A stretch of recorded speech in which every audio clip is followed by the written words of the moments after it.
भाऊ भाऊ बोलताना मग भावाचा असा का अपमान करतात? अक्षरशः अतिरेकीला पण कोण येत नाही. आज तुम्ही राज्याचे, तुम्ही महाराष्ट्राचे महाराज म्हणता ना तुम्ही. सातारा जिल्हा परिषद अध्यक्ष उपाध्यक्ष निवडीवरून जिल्ह्यातील राजकीय वातावरण चांगलेच तापले आहे.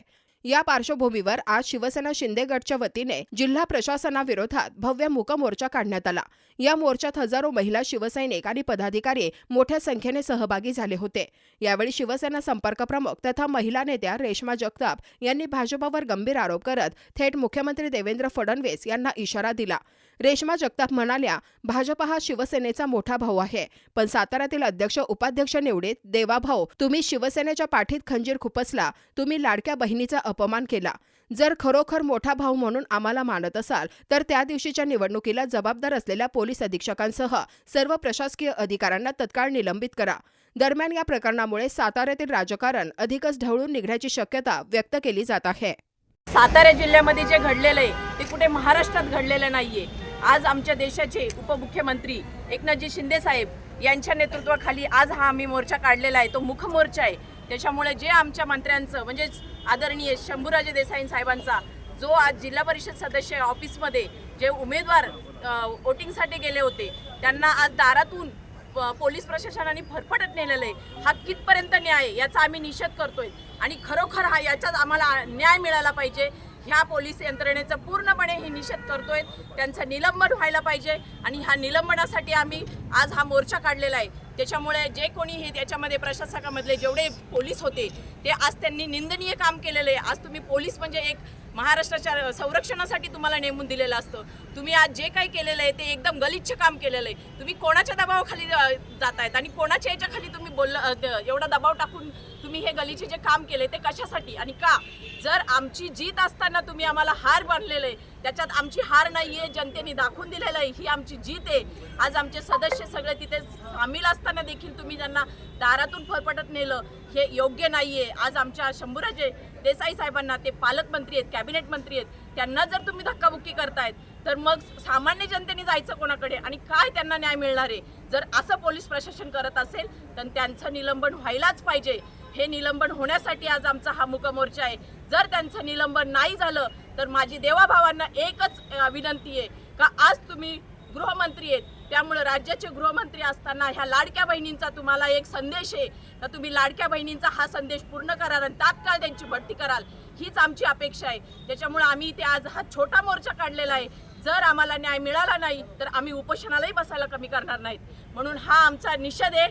पोलिसांच्या विषयी कलेक्टर असतील, इथले कोण अध्यक्ष असतील, त्यांनी जो काय हा गलिच्छ प्रकार केलेला आहे तो लवकरात लवकर थांबवावा आणि त्यांची बढती करावी, त्यांना निलंबन करावं, ही आमची अपेक्षा आहे.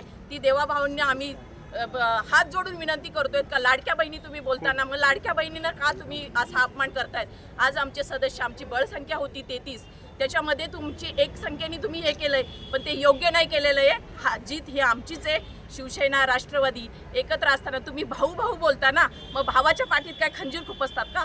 हे योग्य नाही केलेलं आहे देवाभाऊ. ही आमची सगळ्या महिला आघाडीची एक ताकद दाखवलेली आहे छोटीशी. पण इथून पुढे जर तुम्हाला हा एक संदेश आहे माझ्याकडनं का तुम्ही जर यांचं निलंबन नाही केलं तर आम्ही उपोषणाला बसल्याशिवाय राहणार नाही आणि आम्हाला न्याय मिळाल्याशिवाय आम्ही गप्प बसणार नाही. हे आमचं सातारकर म्हणजे सातारी जिल्ह्यामधला सगळ्यांचा हा एक संदेश असेल तुमच्यासाठी. मी ही जी आज घटना आपली झेडपी अध्यक्षपद आणि उपाध्यक्षाच्या निवडीसाठी जी झाली त्यामध्ये मी आय विटनेस आहे. त्या ठिकाणी ज्यावेळी आम्हाला झेडपी ह्याच्यामध्ये आपल्या जिल्हा परिषदमध्ये नेतावेळी, ऑफिसमध्ये नेतावेळी गेटवरतीच आम्हाला एवढी जबरदस्त धक्काबुक्की झाली म्हणजे सगळ्या उमेदवारांना, आणि उमेदवारांचा सोडा पण आज माननीय आपले ह्याचे जिल्ह्याचे पालकमंत्री आहेत स्वतः, त्यांना एवढे अक्षरशः त्यांच्या बोटाला लागण्या इतपत त्यांच्यावरती एवढे मारहाण झाली. आणि आपले दुसरे मकरंद पाटील साहेब त्यांच्यावरती पण म्हणजे आज हा आपला महाराष्ट्र आणि आपला जिल्हा कुठल्या पातळीवर चालला आहे. जर आज सामान्य माणसाचा सोडा आज मंत्र्यांवरती जर असे घाव होत असतील आणि मंत्र्यांवरती जर एवढे हे करत असतील, अत्याचार करत असतील तर सामान्य माणसाचा न्याय मागायचा कुठे? आज त्या ठिकाणी 200-400 पोलीसवाले तिथं हे होते. आपले जे तालुक्याचे जे SP आहेत त्यांनी हा पूर्ण हे करून नियोजन करून ह्या समोरच्या आपल्या भारतीय जनता पार्टीने समोरच्या त्यांना हाताशी घेऊन हा जो प्रकार जो केला तो त्यांनी ठरवून केला. आणि जी ही निवडणूक झाली ती निवडणूक त्यांनी 1 महिन्या अगोदर त्याचा नियम असतो की बाबा की 8-15 दिवसाचा कालावधी असतो निवडणुकीचा, पण त्यांनी 1 महिना का लावला?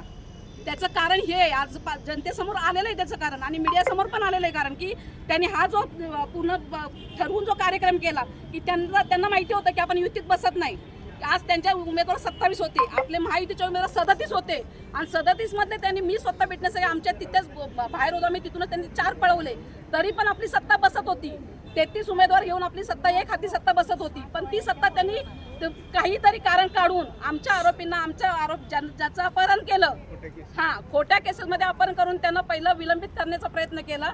आज आपल्या महाराष्ट्रामध्ये जे महापुरुष झाले, आपले बाबासाहेब आंबेडकर असतील, शिवाजी महाराज, त्यांनी सामान्य जनतेला सुद्धा न्याय दिला, आणि ही एक हातात सत्ता आपल्या हातात असून सुद्धा त्यांनी एक बाजूने 2 आमच्या पूर्ण गेटवरती गेलेले उमेदवार, आमचे सभागृहाच्या केला आय विटनेस मी गेटवरती गेलेले उमेदवार त्यांनी अक्षरशः अतिरेकेला पण कोण येत नाही,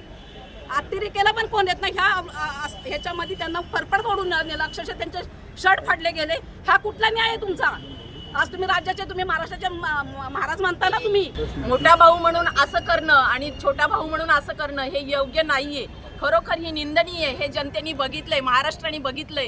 आज जर कॅबिनेट मंत्री, आज जर पालकमंत्र्यांना तुम्ही जर पोलीस प्रशासन जर सिव्हिल ड्रेसमध्ये येऊन असं करत असाल तर कितपत योग्य आहे? मग तुम्ही जर मंत्र्यांना असं करत असाल तर सामान्य जनता कोणावर विश्वास ठेवणार? आज विरोधक तुम्हालाच दोषी ठरवतायत, या संदर्भात ते आरोप करतायत की तुमची माहितीत असताना सुद्धा अशा पद्धतीनं मंत्रिमांना मारहाण होते.